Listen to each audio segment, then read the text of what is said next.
Good afternoon, everyone, and welcome to day 3 of our Children's Mental Health Program. My name is Tembi Mapingere, and I'm the SCC Counseling Coordinator for Cornerstone Counseling Services. I'm greatly delighted to be hosting this program with my colleague Judy Clements, the SCC Children's Ministries Director, who's going to give us the opening prayer. Thank you, Tembi. Shall we bow our heads? Our kind and loving Father, we just want to thank you for your grace and your mercy. Father God, you know how important this topic of mental health and mental well-being is. It's important to all of us, whatever our age group, but we know that our children at a younger and younger age have been plagued and affected with poor mental health. So by your grace, we have brought this program to share with your people so that we can help them to support each other and most importantly, their children. I pray, Father God, that you will be with our guest speaker this evening and that you will bless her and that so much will be learned from what she has to share with us. We thank you for Tembi and we thank you for the team that is behind the scenes working to support us. In Jesus' name, I pray that you will hasten the footsteps of those who are to come, that they will come and be able to learn a great deal. In your precious name, amen. Amen, amen. As I said, we are on day 3 and we started on Friday evening. We have covered the importance of children's mental health, understanding child development, navigating the teenage years, nurturing the child's talent, therapeutic parenting. And tonight, it is my great delight to introduce Tessa, who will be our speaker tonight. Tessa is a qualified social worker, family therapist, and supervisor with 29 years experience, working with children and their families in various settings, including fostering and adoption, child and adolescent mental health, and children with chronic or life-threatening physical health conditions. Tessa has worked with an evidence-based approach to keep children with behavioral problems at home, in education, and out of trouble with the police. Tessa is a Seventh-day Adventist who's been involved with children's ministries in her local churches in the SCC and the NSC. She has also been a supervisor at Cornerstone Counseling Service, and we enjoyed our time with her. She also runs her own independent practice, Peace in the Seat Therapy Service, Counseling Service. Thank you, Tessa. We are delighted to have you today. Thank you. So I'm now going to try and share my screen, and I will just prep you in advance for a piece of technology that we're going to need to use later. Hopefully everyone can see the screen okay. So what I would like to ask is if you have access to a phone that you can access the internet on either a phone, a tablet, laptop, whatever, that when we get a couple of slides in, I'm going to ask some questions on a website. So you'll need to be able to have access to the internet. So when we come to that bit, I'll let you know, but I just wanted to give you the heads up so that you'd be ready.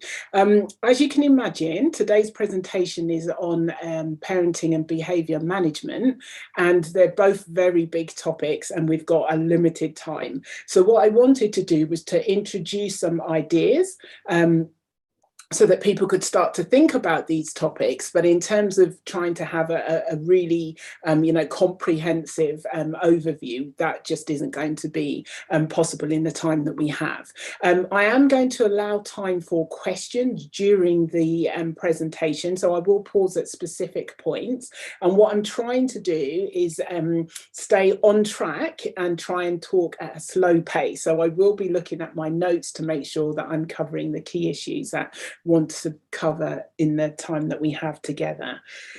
So first of all, when it comes to talking about the parenting approach that I want us to think about, really, I'm going to be looking at something called intentional parenting. And the idea for me, when I was thinking about putting this presentation together, was that if we think about parenting as the job of the parent is to raise a competent adult, then everything that you do in that role should be leading towards you achieving that goal. And in order to do that, you're going to need to have a certain skill set. You're going to need to have a team of people to support you in the task. So we've all heard of it takes a village to raise a child. You'll need to have some kind of a system in place, and you'll need to be thinking about behaviour management. Now, behaviour management in itself, I wanted to just kind of flag up that throughout the presentation, we're going to be talking about how to support your child in their development. And all behaviour, whether it is positive or negative, is something that you can manage in terms of the way that you either model or you guide and support your child in learning the skill set that they need. So we will be talking about behaviour management across the spectrum, but I will also do a specific bit towards the end where we're talking about how to put some kind of discipline into the process. So just to say a little bit about me, in terms of working as a social worker and a systemic therapist, you can imagine that the people who I tended to see in the agencies that I worked with were usually in a crisis situation. And when you're in a crisis situation, it is really difficult to do focused pieces of work, to be reflective, to really think about bigger than the actual issue that you're dealing with at that particular time.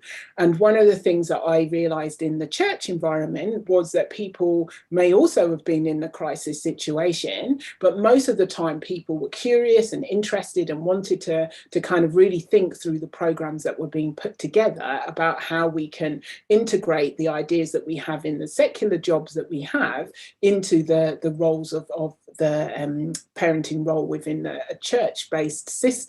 And obviously for us, we're Christians and we're living on planet Earth, and we know that there are very secular ideas about every element of our lives. And so trying to navigate the professional and the personal elements can be quite difficult, but hopefully what I've tried to do today is to cover some of those elements.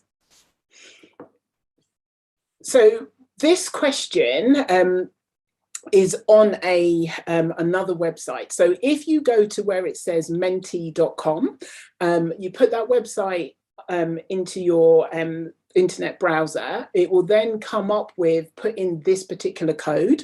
And once you put that code in, you will then have some options of how to answer this question. The reason why I've put this particular question in there is because people describe us and they'll describe us in particular ways, but how we talk about ourselves is really important. And also for us to remember that the skills we have as a mother, a daughter, a sibling is the same skills that we can use in our role of being a parent. And so I wanted to just start off with your area of strength and see how much it can be a help to you in that role. So I'm going to try now, and this is where the technology comes in, to see if we can get to the screen. So hopefully as you start answering the questions, you will start to see your words appear on the screen. And this is always quite interesting in terms of the ideas that people have when it comes to describing themselves. So sometimes people will have multiple words, and sometimes it's really hard to think of which word they want to use. So I'm hoping that we'll be able to get a few. Oh, here we go. And what will happen is that as you more people say the same words, then we'll start seeing some words get bigger, and they're the popular ones. So caring is something that's coming up quite a lot for people. I mean, hopefully everyone can see this on the screen. Okay. Understanding. Caring is very popular.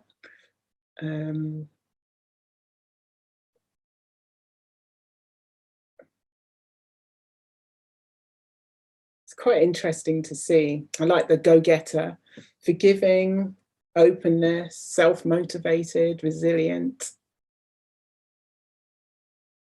Ooh, patient is coming up as a close second to caring. Got compassionate, bubbly, sense of humour. Kind is coming up a lot as well. Loving, it's coming up big. How many people have we got in? 49. Okay, so we'll give it a couple more minutes just to give everyone a chance to navigate to the page, think of the words that they want to use.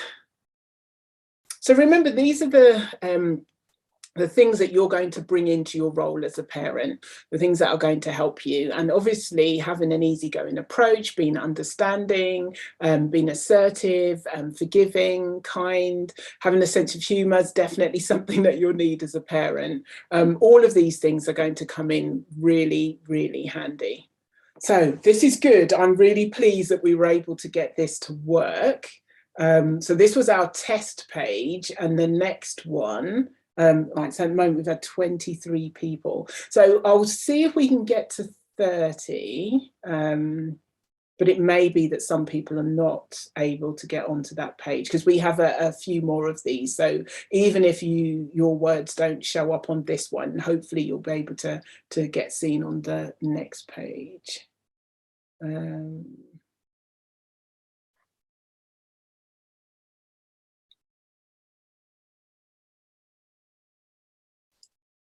Okay, so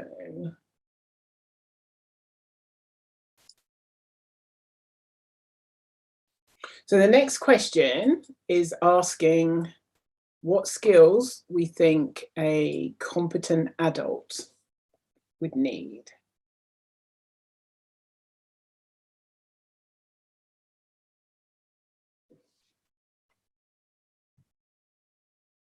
Okay, so empathetic is coming up as the most popular one at the moment, closely followed by compassionate and time management. This is good. Listening, very good. Problem solving. Patience again.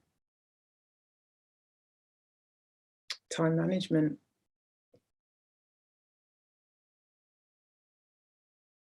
Ooh, mentoring, yes. Resilience, yeah.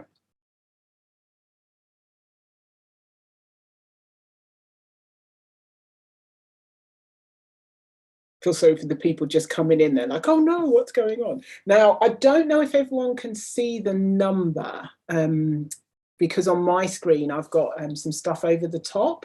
What I might do is see if I can make it a bit smaller so that the code can be seen. So anyone who's just coming in, the code that you want once you've gone to the website menti.com is this one here. If you use the 12580474, then you'll be able to answer the question on this page. So far we've had 21 people coming in and we have 60 people in the room. So I'll see if we can get to 30 with this one.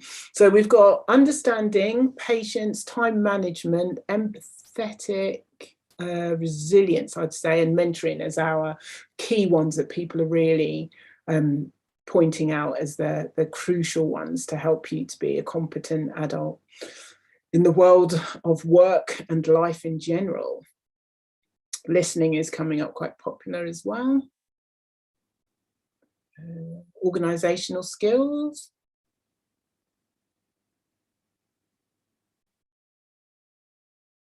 Quite like creativity, because we will need that. Social skills, yes, very important. Reflexivity.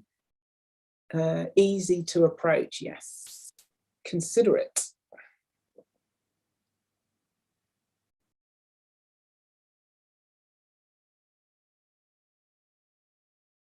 Oh, service, sociable. Compassionate. Motivation, yes, that one's very important. So let's see if we go back to here for the next question. These were ones from before. What time of day causes you the most stress as a parent? Now, because you've only got 25 characters, you might want to put on one line morning, breakfast time, or something like that. And then maybe if there's some kind of an explanation that you think you can get into a very short sentence, then you can put that on a different line. But what will happen is if you try and make it into a sentence and then you only get half the sentence come up, it will have an impact on how it looks on the screen. So the code for this one is here, the 617345880, and it's the same menti.com. So let's have a look and see how we're getting on with that one.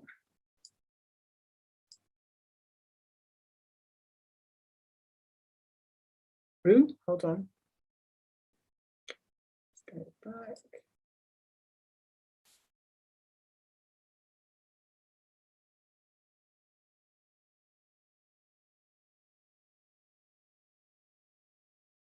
So I'll just leave it so that you can see the code before I make it big again. So yes, mornings are not good. Not a morning person, excellent, thank you. After 10, if the children are, yes, a day at work and then you've got to get through all the evening routine. And I guess the 10 o'clock one is if you want to sleep and you can't go to sleep because you're waiting for your children to come home. Getting ready for school, yes.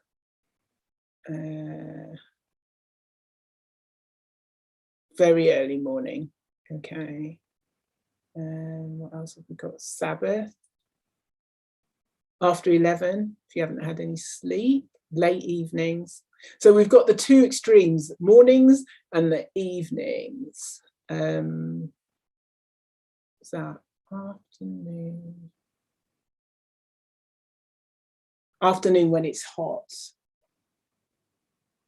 Okay, school run, yeah. If the kids aren't sleeping, yes. If they're not sleeping, you're not sleeping. Prep time, meal prep time, yes. It's an interesting one. Oh, shopping, of course. Yeah, shopping with children, never fun. Appointment day. Is there any other new ones? So at the moment, morning and bedtime are coming up as our two that are standing out the most. Okay, let's have a look at our last one.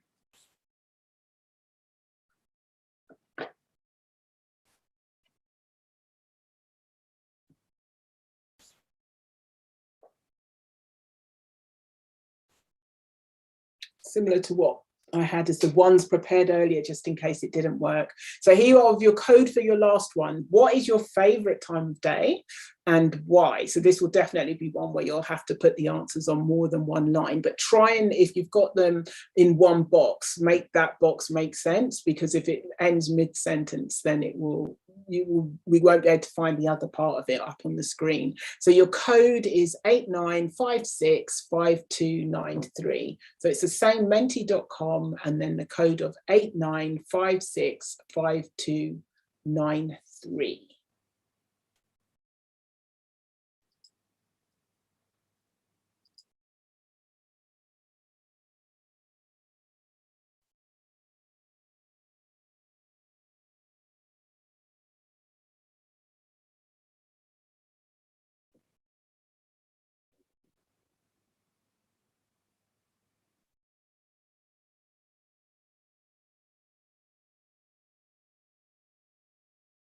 Oh, story time before bed. Yes, it's a special time. Getting home from work. Having a quiet lunch without the children around.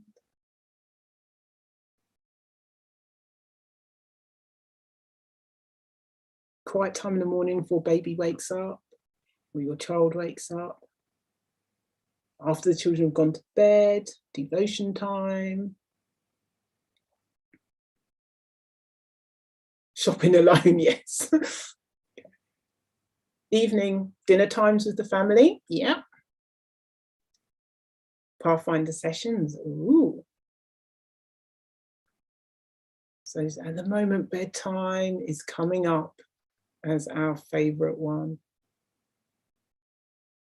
And it would have been bigger, it's just that people have put S's on the end, and so it's registered as a different word.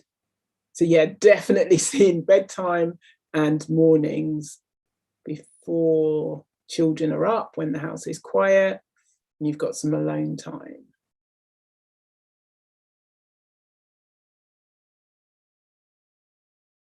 Oh, Sunday sounds like a good day for somebody. They've got a nice stretch of relaxing time.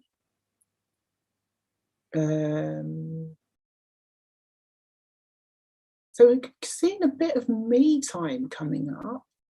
Me time and time with God as two quiet times.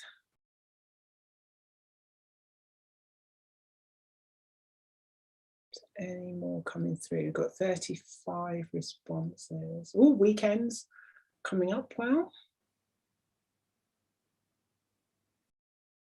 At the end of the school week. Okay, so I'll just give it one more minute and then we'll close this down. So devotion and bedtime are definitely the ones that are coming up. And if we can see, there's a theme of quietness.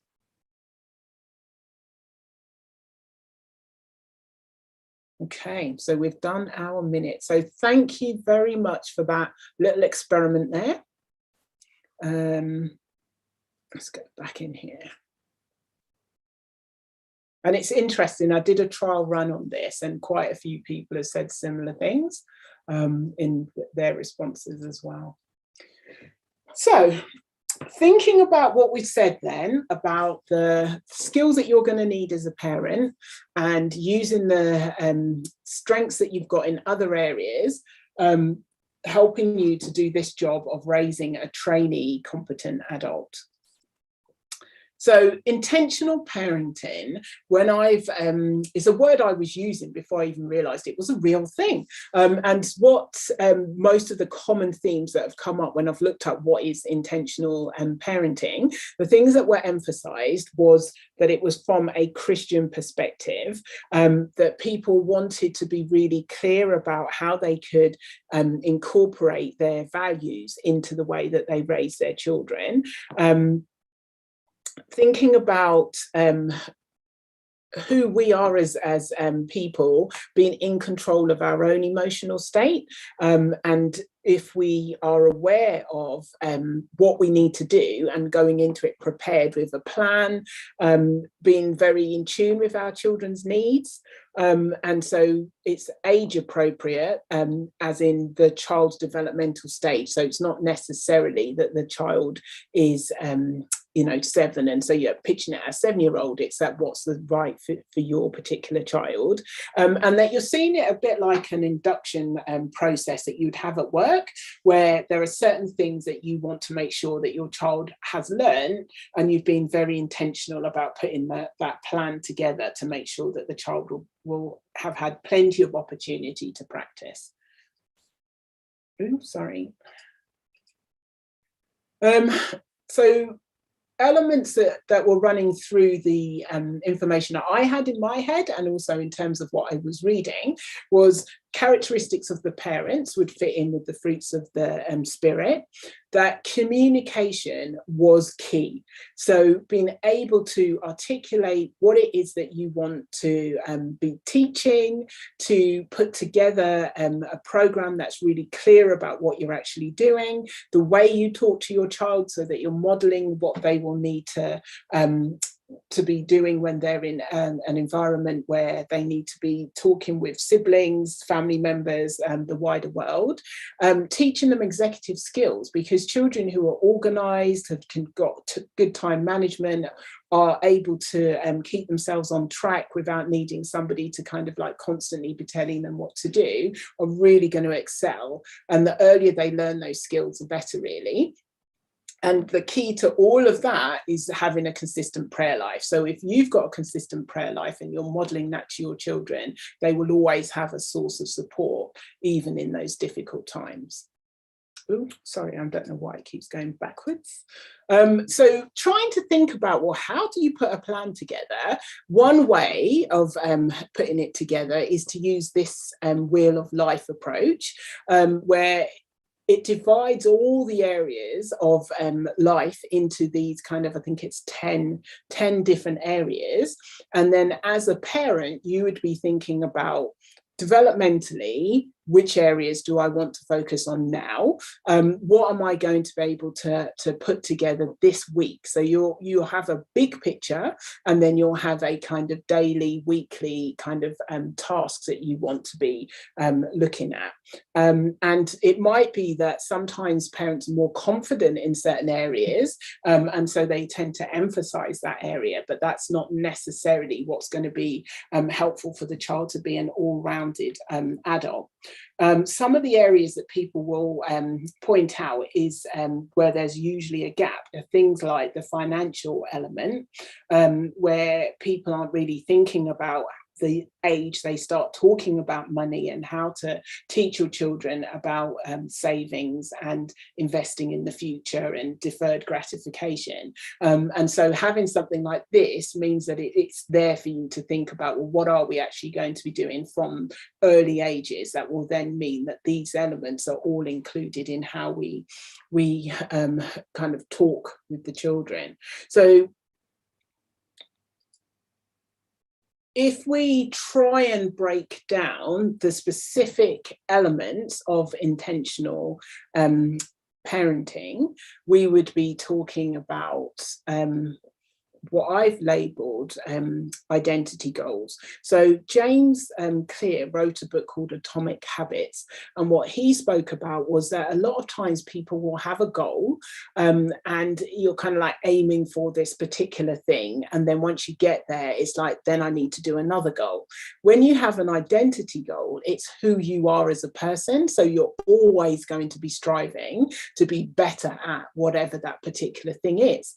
So if you put the kind of context to everything that you're doing is that you're the parent of a trainee, then it means that you will always be thinking, what do I need to be doing that's going to help somebody to become a competent adult? And it then takes it beyond the, oh, they need to know how to do their ironing, because all elements of the person need to be covered in order to be a competent adult in all areas.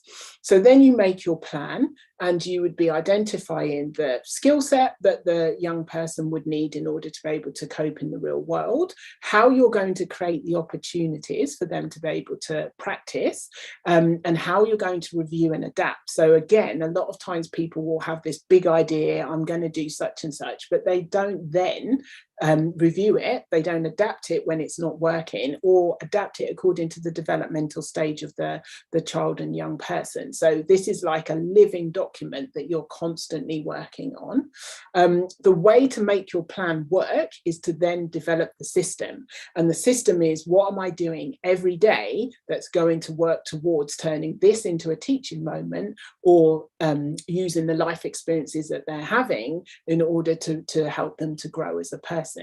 Now, none of us, even though we looked at what our strengths were on that first slide, none of us have got skills in every single area. So then you want to be thinking about your dream team.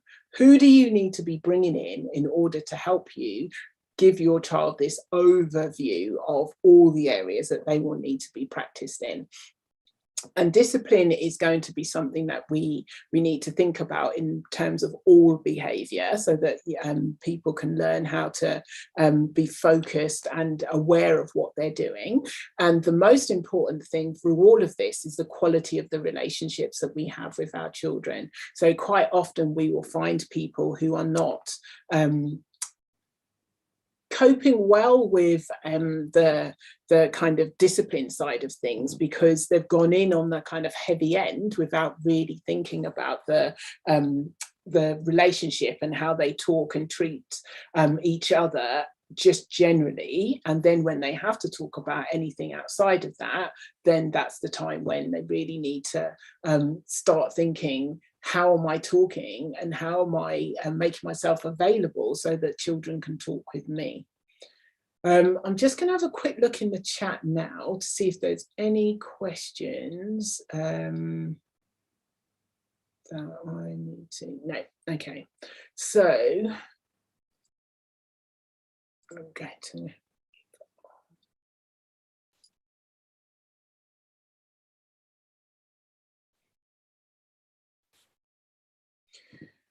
So people quite often have difficulties thinking about, how do you break down every skill that we need to have in order to go from being a child who's dependent to an independent adult.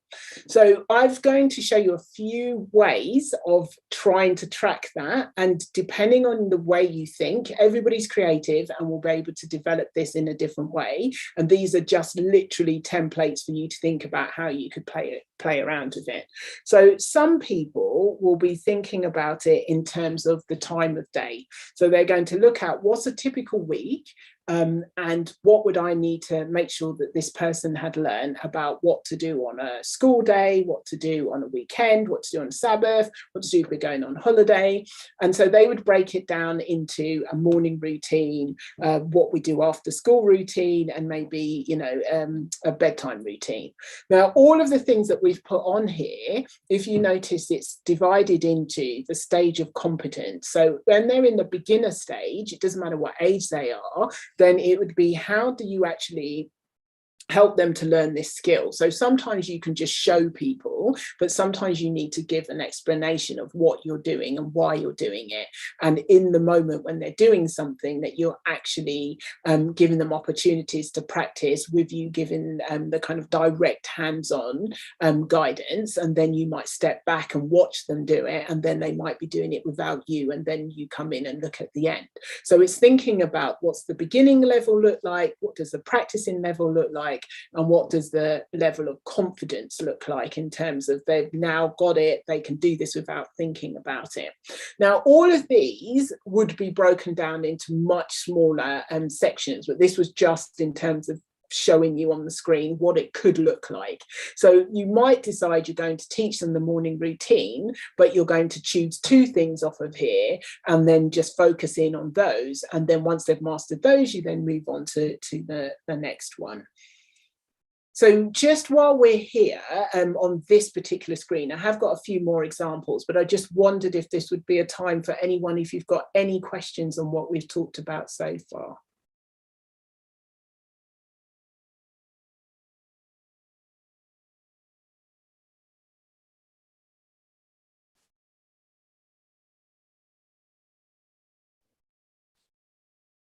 No?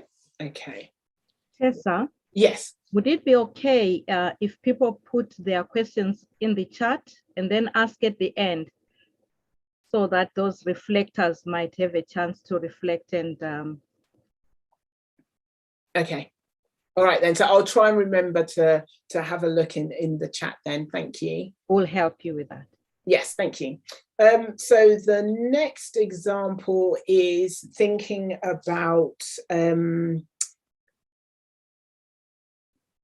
areas of the house.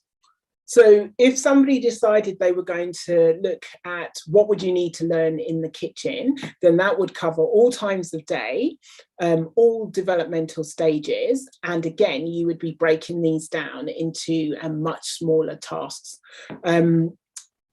This one might be a lot harder to do in terms of the amount of things that need to be done in one area over another. And so you might find it easier to maybe do a bit of one area of the house and a bit of another area running alongside each other. But obviously you will know your family situation and what's going to work best for you. And again, like making breakfast at one age will be very different to what you'd be expecting from a teenager. But the key thing is just because somebody's a teenager does not mean if they're doing something for the first time that they are going to be able to manage it.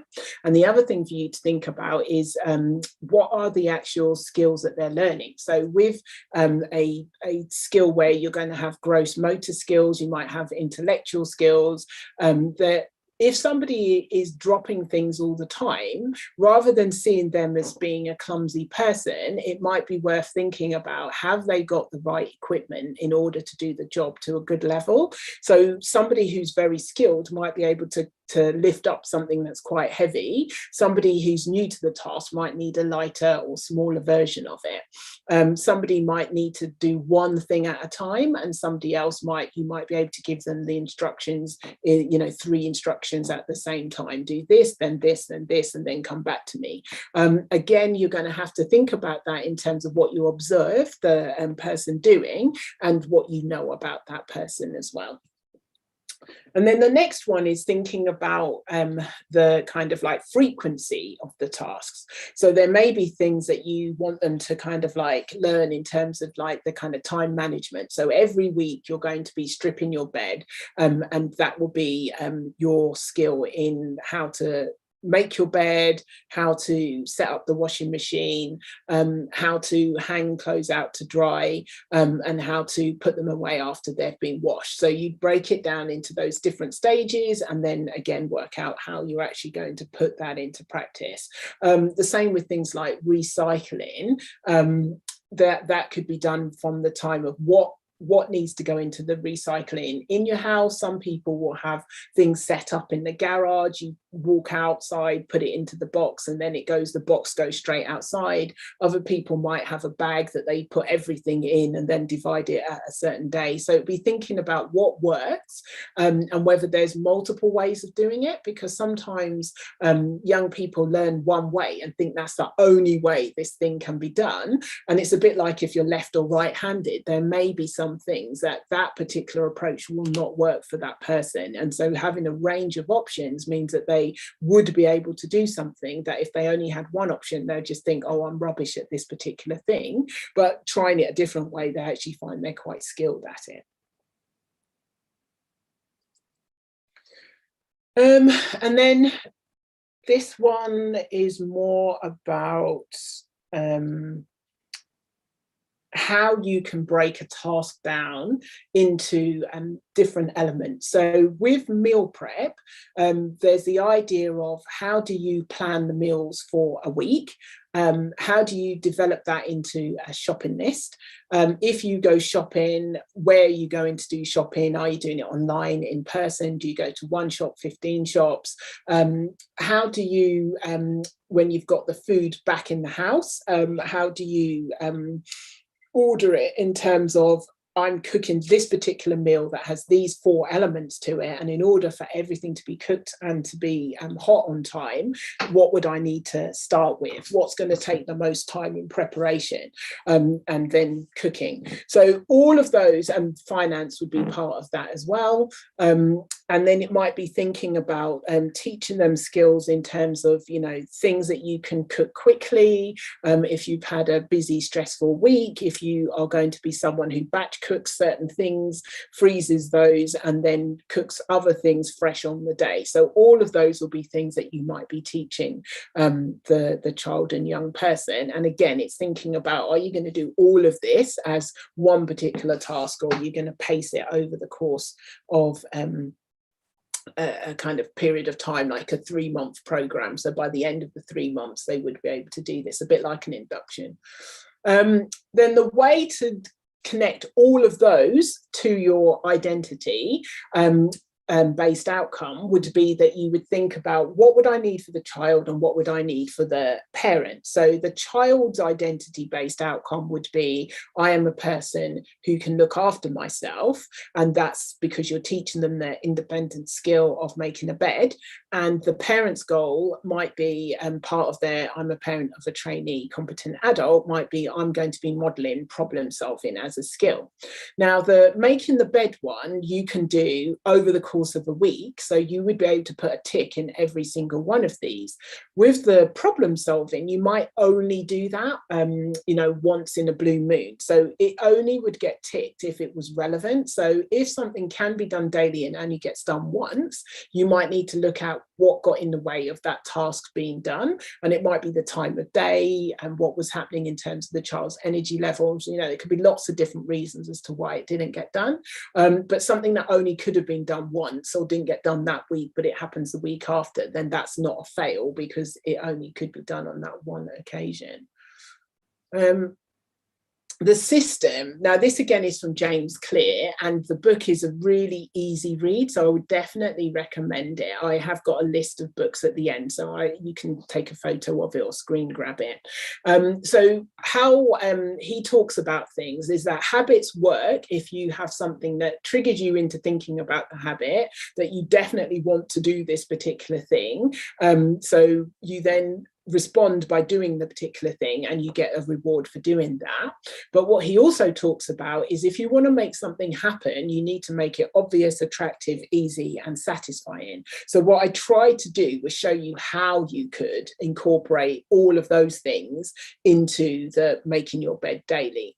So if this is somebody who gets up, goes to the toilet and then they come back into the bedroom to get changed, then they would as they came into the bedroom, they would see their bed was untidy. They would then pull up the duvet and plump the pillowcase. And then they would be able to get rewarded by, one, knowing that they're learning this new skill, but also the parent would be ticking off on a tick sheet to show that they've completed the task of tidying their bed.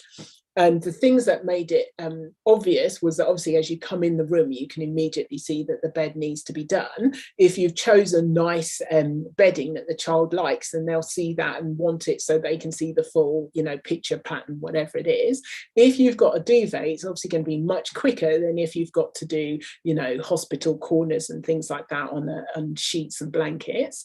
And if they have pride in their room. Now, obviously, I know that a lot of teenagers or young people don't care about things like their bedroom, but this is in the ideal world. And then for you as a parent, you might have a situation where the young person comes home from school and they say that, they've left the book behind. I don't even know if kids still have textbooks or whether everything's online, but back in the day when you had your textbook, they've left their textbook at school, and if they don't complete the homework today, they're going to end up with a detention tomorrow. So they're now panicking, feeling that that's it, they've failed, what are they going to do? And so what you would be doing is showing them, well, this looks like a perfect example for us to see if we can come up with some options of things that you can do. So think about the kind of equipment that you want to have in order to make problem solving something that's really easy. So some people will use big pieces of paper, some people will have a whiteboard that they'll write on, other people will have multicolored post-it notes, but basically you'd be writing down all the different options of what you could do. So you could contact a friend and get them to do a screenshot of the pages with the questions on it. You could go online and have a look and see if there's anything on the system, and you'd get them to list all of those things, and then you'd get them to add a weight to how realistic or achievable is that particular option. And it's only after you've done all of the listing that you would then weight it, and then you would choose which one you were going to try out. And you might at a later point then come back and review, did it work, did it not work? And the idea is that it helps the young person who's gone into panic mode and is therefore thinking, oh my gosh, I'm only going to get a detention, to see that there's a whole load of options that they could be using instead of panicking. In order to make this obvious, you would have a problem-solving kit that you would keep somewhere, and you would see this as we can do this, we're in this together, let's see what we can do. And so it makes it attractive to the person to do. You might also want to create the right environment by having a drink while you do it. That will help us to think more if we're hydrated. You might be thinking about, this is something that all of us are going to help you with, or it might be something just the child does on their own, or that you might help them with as a person, one person, rather than the whole family. And then what the young person would get out of this experience is that sometimes when things look like that there are no options, that actually there are quite a few options that are available. So how do you develop your dream team? So the thing to think about is that there are going to be different tasks that you need people to help you with. And what some people will do is they don't look at people's competencies, they just look at their job. Well, you're my mom, or you're the teacher at the school, and so therefore you're going to be able to help me in all of these particular areas. So one of the things that you can do is actually list out a list of names of all the people that are in your social network. Think about what their special competencies are, think about the areas they're not so good at, and then match them to the things like instrumental or informational or emotional or appraisal. And thinking really carefully about the person who's really good at giving you a lift somewhere may not be the best person to give you emotional support. So if you're in the car with them, do not have the conversation about what is causing you stress on that day. But the person who's really good, who's a really good listener, again, might not be good at giving advice, but they can help you to do your own processing and think things through and come out with your own plan. So it's really thinking specifically about, what am I asking from the person? Are they the right person for this? And being able to see that sometimes, depending on people's mood, they may or may not be able to help with something that usually they can help with, but that's okay. So now we're on behaviour management. So as I said, big topic, and we have limited time. It's really funny, I set this to be 55 minutes and time is just ticking away. So in terms of, let me just have a quick look. Is there anything?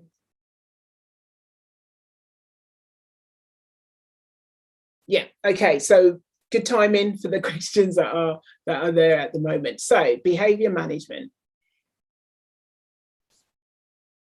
Okay, so one of the things that makes behaviour management hard is that people will have a whole list of things that they want the child to be doing differently, and try and tackle all of those things at the same time.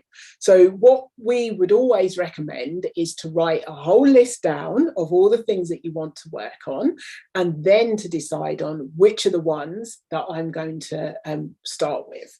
And the thing to think about is, if there's a safety issue, then they're obviously the ones you're going to start with first. And quite often the safety issues will be things like, they're not answering their phone when they're out, so you don't know where they are, they don't come in on time, don't tell you that they're running late because they missed the bus, and so those are the kinds of things that you'd want to be tackling first, because of the risks to the child and also the stress that it causes for you. Then you want to think about, how do I change the actual problem, not calling, not answering the phone, into something that's really specific. So the more specific it is, the easier it is for you to be able to see whether you've achieved it or not. So if the young person is not answering the phone when they're out, then the problem is that you would be asking them to answer the phone within 10 rings, or to ring back within 5 minutes of a missed call. That if they're unable to speak to you, that they will send a text message. That you expect, if they're running late, that they let you know in advance. So if they're due home at 6:30, they should be letting you know at least half an hour beforehand. understand that they're going to be running late. So someone who misses a bus and has to wait for the next one, they know that the next bus isn't going to get back until a certain time. So it would be being really specific about those kinds of areas of behaviour that you're going to be focusing on, and then writing them down so that it's really clear for you and the young person what it is that you're looking at. So answering the phone within 5 minutes of a phone call, returning the call, letting me know half an hour beforehand that that you're running late, and then thinking about, if they do those things, what will they get as a reward for it? If they don't do those things, what would be the consequence? And again, if you have a list of all the things that the young person has as a given. So there are some things that young people have as a given that are luxury items. So they need to eat food, but they don't need to have special snacks. They need clothes, but they don't need the designer outfits. So you would have the rewards to be things that they need to earn rather than just getting as a given. And so if you have a real issue with young people not answering the phone that you're paying how much money on a monthly contract on, then you might be saying that one of the consequences might be that they won't have access to the phone for a day or something like that. So once you've put your contract together with your two behaviours you're going to be working on, with the clear rewards and consequences that go with it, you'd then discuss it with the teenager to make sure that you've definitely chosen the things that are going to be effective, and also they will help point out some of the kind of like loose ends that you might not have covered. And what happens with teenagers is that they seem to take some kind of a law degree where they'll be pointing out, well, actually you didn't say blah blah blah, and because you're thinking, did I say that thing? I can't remember. If it's written down, then you don't need to rack your brains. It's either on the paper or it isn't, and so if it's not on the paper, then it's not relevant. The other thing you might do is a proviso statement. So when you've got a contract and it will say something like these are the duties and expectations, but there may be some other elements not included in this contract, which is kind of like your way of saying, anything else that parents think is relevant. And then that just covers off any of those things that you might have just missed the first time round. The idea of consistency is about one, if you've said, if you don't ring me within 5 minutes, there is a consequence, and then they ring at 6 minutes, you need to be consistent with it was over the 5 minutes, because 6 minutes will become 10 minutes, which will become 15, and then you won't have a leg to stand on. So you have to be really consistent. And also you need to be consistent with both parents, both carers, both anyone who's involved in the caring role has to follow through as well. So what might happen is sometimes we have older siblings looking after younger siblings, and it might be that the rules are the parents' rules, and that the sibling is the person who doesn't do the rewards and consequences, but they will let the parent know if something hasn't been followed. And then that way you can keep the parent in the parental role, but you'll also make sure that you're tracking things when you're not actually there to witness them for yourself. And this one is really important, that when young people, children and young people are doing good things, that we quite often don't say anything. They're playing quietly, great, they should be playing quietly, rather than putting your attention on the behaviour you want to see more of. And it's always important to try and encourage the behaviour you want to see, rather than giving loads of attention to the behaviour you're not happy with. So if you follow those target behaviours, you will have specific and measurable behaviours that you're looking at. It will be in writing, and you will have consistency, whether it's week 1 or week 6, of this is what we do when you do that particular behaviour. One of the other things to be really careful of is when someone's changing their behavior, you want to give rewards for little steps in the right direction. And so you will say things like, in the first couple of weeks, I will give you a warning, and you'll have 2 warnings, one in the morning and one in the afternoon. If after week 2, you're still not doing what I'm asking you to do, there won't be any warnings and the consequence will come in straight away.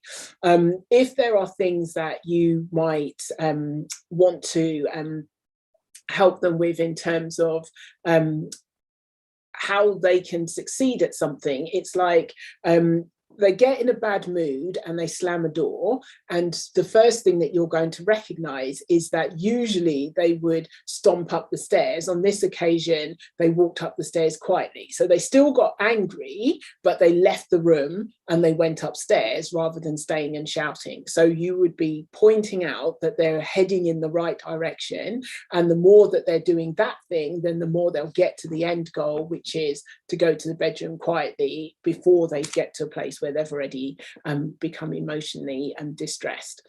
The predict and plan is when you're putting a plan in place, is thinking about what could go wrong and how can you manage that. So this is where your problem solving skills will come in. So, you know, the times when the phone isn't charged, so, you know, there wasn't a signal, they weren't able to get through to you, is thinking about, you know, one of the rules would be your phone needs to be charged before you leave the house. So if it runs out of juice, it's because they didn't charge it before they left the house. So then the consequence will go with that, rather than you thinking, oh, well, I can't really argue if the phone's dead. You know, they've got friends. They could have asked the friend to borrow their phone. So it's kind of trying to think what could go wrong and how can I make sure that that gets put into the plan. And then if there are days when you're feeling really stressed, so the young person wants to do something and they're going to be asking you questions about it, then you might decide to have a rule that says, you know, you can ask me about something, but I'm not going to give you an immediate answer. There'll be a 24-hour turnaround. You know, if something needs to be done more than that, unless it is something that is on the spur of the moment, you need to be given 24 hours notice. So you're modeling to them about, one, that patience, that they can't always have quick fix answers, but also it can be divide and conquer. And so they might be trying to have a conversation with one parent, knowing that the other parent would have said no. And so this gives you an opportunity to talk about it when you're not under pressure. One of the things that young people, children, are very good at is button pushing. So some people, button pushing is a whiny voice. For somebody else, it'll be particular phrases that the young person will say.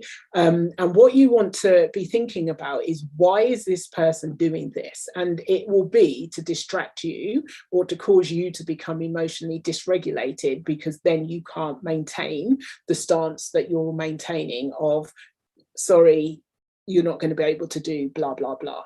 So if you register they are button pushing, this is their way of trying to upset me, then it means that you would be in a position where you can say, I need to leave the room, they need to leave the room, I need to go and get a drink, I need to do some deep breathing, whatever it is you need to do to get yourself back into a calm space to really focus. Maintaining an authoritative stance is thinking about, what are you putting in place that is going to be clear in terms of good and helpful, unhelpful behavior, but also in terms of if there is a consequence, that it is time limited. People sometimes will implement a boundary, that's it, you're grounded, for a month, and it becomes a punishment for the parent rather than for the young person, because they just follow you around asking when they're going to be allowed to go out. So if you think about what have they actually done, and is the punishment of a month really the way to go? Because if you put a month's punishment in, you know, that needs to be a really serious thing that they've done for you to be putting yourself through a month of that person being in the house board. You need to be consistent, and it needs to be developmentally appropriate.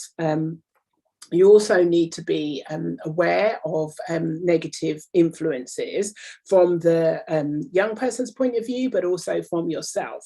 So trying to implement boundaries when you're tired, hungry, the child's been getting on your nerves all day, that is not the time to be putting something together. So this needs to be something that you do in a planned, calm way. And unless it's an immediate risk situation, that if it's a problem area, it's a problem area anyway. So rather than just putting something out quick and it's not well thought out, you're better off allowing a behaviour you're not happy with to continue, because it's happening anyway, for an extra week or two while you put a plan in place that will then mean that you will have a long-term change. So everything that you're doing is about long-term change. It's not about doing something that works today and then next week it's not going to work because it wasn't well thought out. There's many a parent that has paid the price of throwing something out there when they're annoyed that they then have to implement or backtrack on when they've calmed down. And then this last one of staying in the parenting role, quite often people will do things like wait till so-and-so comes, I'm going to ring the police, social services are going to take you into care, as a way of kind of emphasizing this is unacceptable behavior and you've gone beyond my capabilities of dealing with it.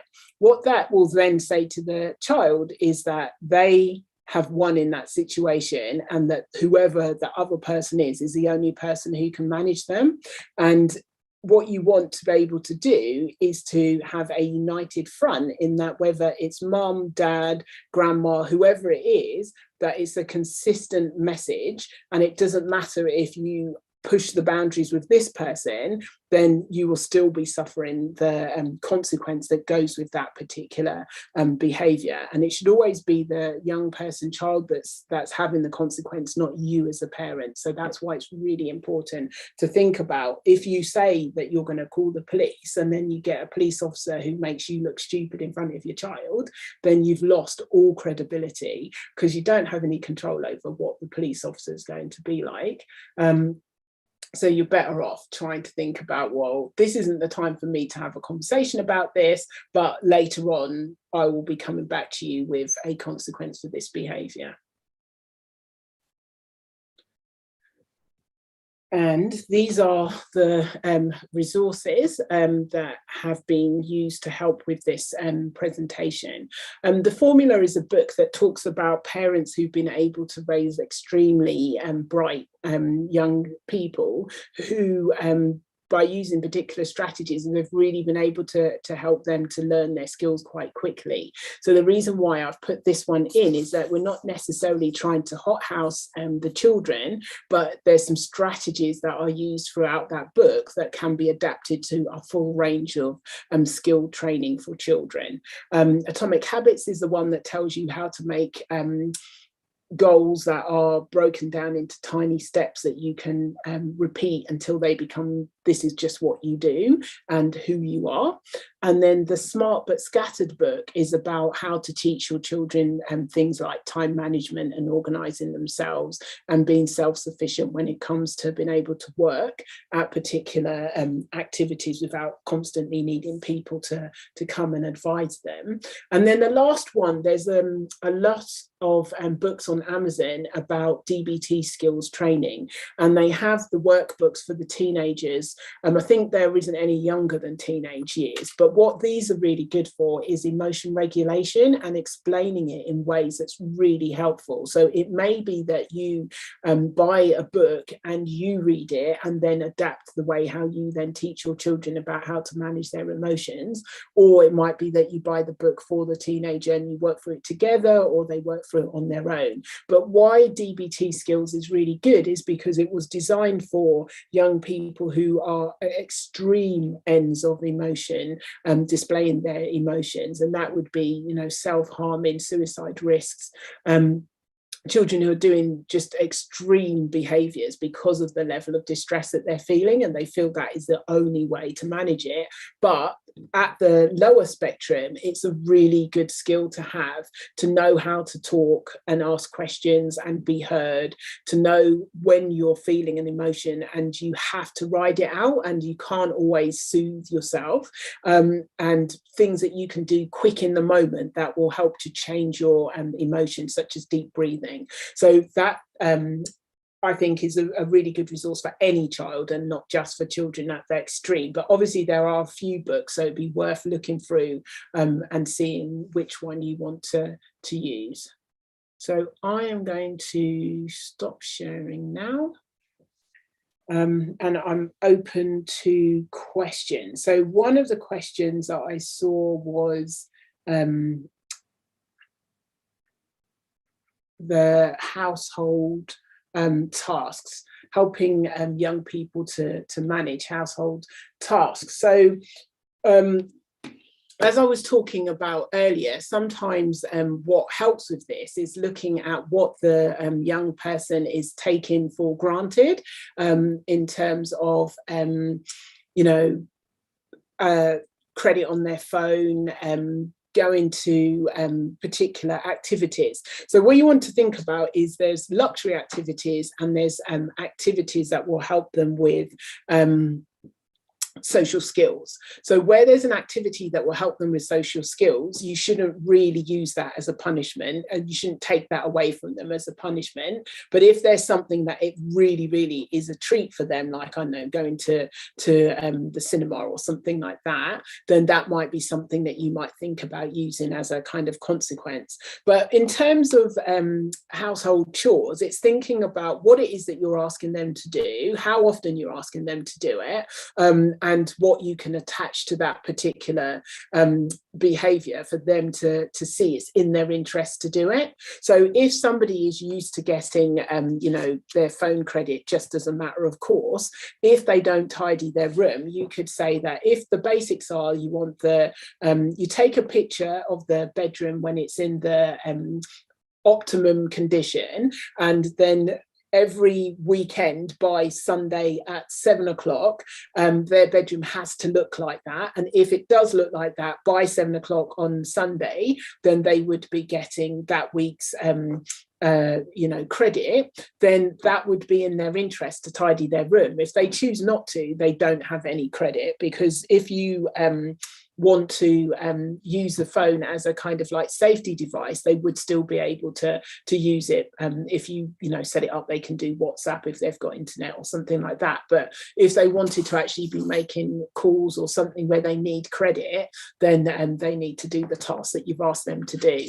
And usually if you've attached it to something that the young person wants and currently takes for granted, then it's in their interest to do it. And so if they choose not to, it doesn't affect you in any way.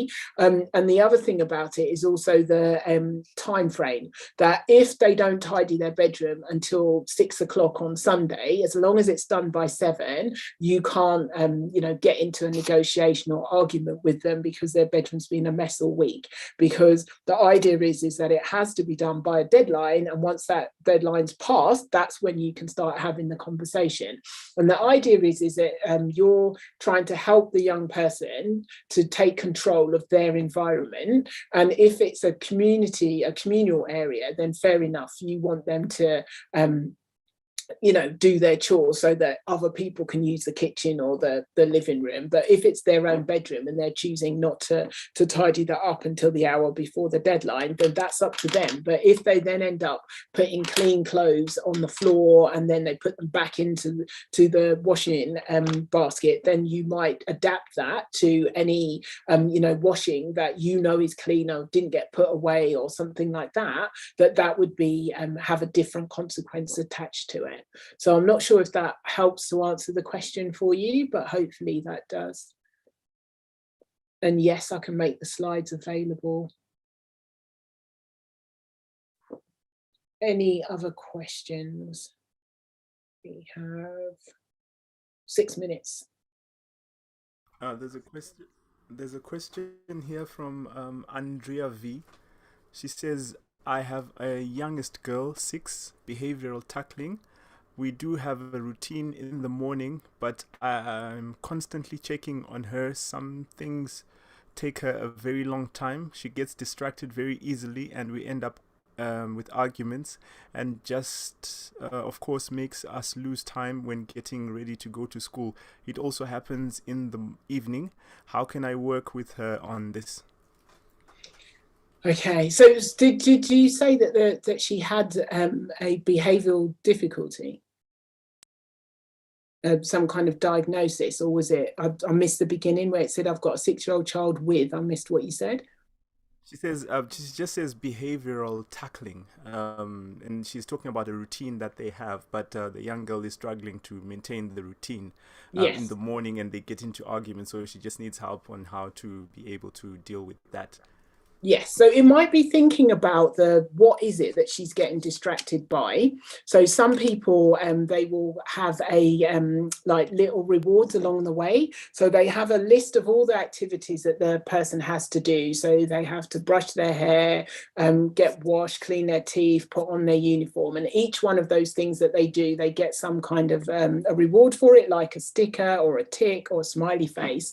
And when they get so many of those, then they get to do one of the things that they want to do. So sometimes that can be a way of managing it. Sometimes it can be about the room is just, it's too busy. There's too many things in the room to distract them. So it might be thinking about the location of where the child is actually doing the task that you've asked them to do. I'm just trying to think about what else might get in the way. Sometimes there's too many things. So it's about you give them one task, and when they complete that, then you tell them the next thing that they need to do. So it can be lots of different things. And also it can be the time. So sometimes people wake their children up because it should only take an hour for them to get ready, but it actually is taking an hour and 45 minutes. So actually the way to get around it is to wake the child up earlier, and then they will have more time to faff around, and you will still leave the house at the time that you want to leave the house. Any other questions?